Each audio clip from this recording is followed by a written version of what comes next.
မြေကြီးပေါ်ကအမဲတွေကိုတစ်ချက်ကြည့်လိုက်ပိုးမင်းသားကိုတစ်ချက်ကြည့်လိုက်နဲ့သူ့မျက်နှာတစ်ခုလုံးနေရဲသွားတော့တယ်ပိုးမင်းသားကတော့အေးဆေးဆေးပဲငွေ1000တေးလေးပဲမဟုတ်လား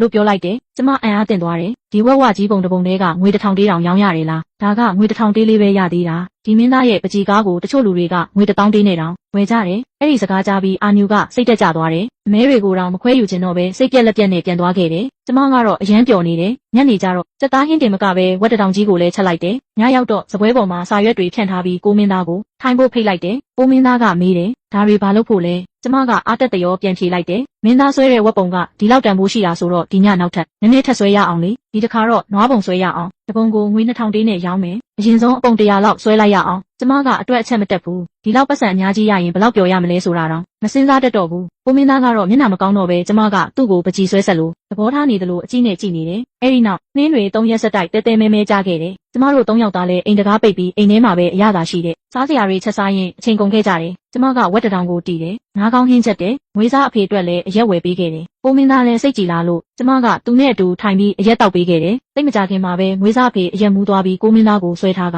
သူ့ဘဝအခက်ခဲတွေကိုရင်ဖွင့်တော့တယ်ကျွန်တော်ဆွေးဟွာကိုကြီးပြင်းလာအောင်အရန်ပင်ပန်းခဲ့ရတယ်ကိုယ်တိုင်ဘိုင်းမပြည့်ပဲနေရတဲ့နေ့တွေမှာတော့သူ့အတွက်ပေါင်းမဝယ်ပေးရသေးတယ်အစားကတော့သူ့ကိုမင်းသားအိမ်တော်ကိုပို့ပြီးမင်းသားကိုလှုပ်ကြွေးစေမယ်အဲ့ဒါနဲ့ကျွန်တော်ကိုယာရုတိုးပေးမယ်လို့မျှော်လင့်ခဲ့တာတနေ့ဝက်လောက်ပဲယာရုကြီးရပြီးနောက်ပြုတ်ကြရရင်တော့ကျွန်တော်ကျေနပ်မှာပါဒါပေမဲ့အခုတော့အားလုံးဒီလိုအခြေအနေဖြစ်သွားပြီငွေစားအဖေကမျက်ရည်ဝဲလာပြီးဆက်ပြောတယ်ကွယ်လွန်သွားတဲ့ကျွန်တော်ဇနီးကိုဒီဘဝမှာဂုဏ်ထူးပွဲတစ်ခုရအောင်လုပ်ပေးမယ်လို့ကတိပေးထားခဲ့တယ်မလုပ်ပေးနိုင်ရင်တေးပြီးတဲ့အခါသူ့ကိုမျက်နှာမပြရဲဘူးနောက်တော့ကိုမင်းသားကိုလက်ညှိုးထိုးပြီးမင်းသား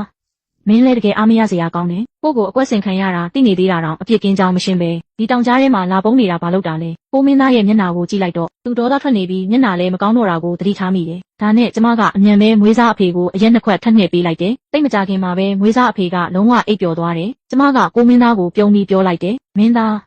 ကျမနဲ့အတူအပြင်ထွက်ပြီးနှင်းလူလို့ရအောင်ငွေစားအဖေကိုစိတ်မဆိုးစေခြင်းလို့ကိုမင်းသားရဲ့စိတ်ကိုဖြေဖြောက်ပေးဖို့ကြိုးစားနေတာပါကိုမင်းသားကတော့ကျမကိုတစ်ချက်စိုက်ကြည့်လိုက်တယ်ကိုမင်းသားကကျမကိုစိုက်ကြည့်ပြီးဆွေ့ဟွာ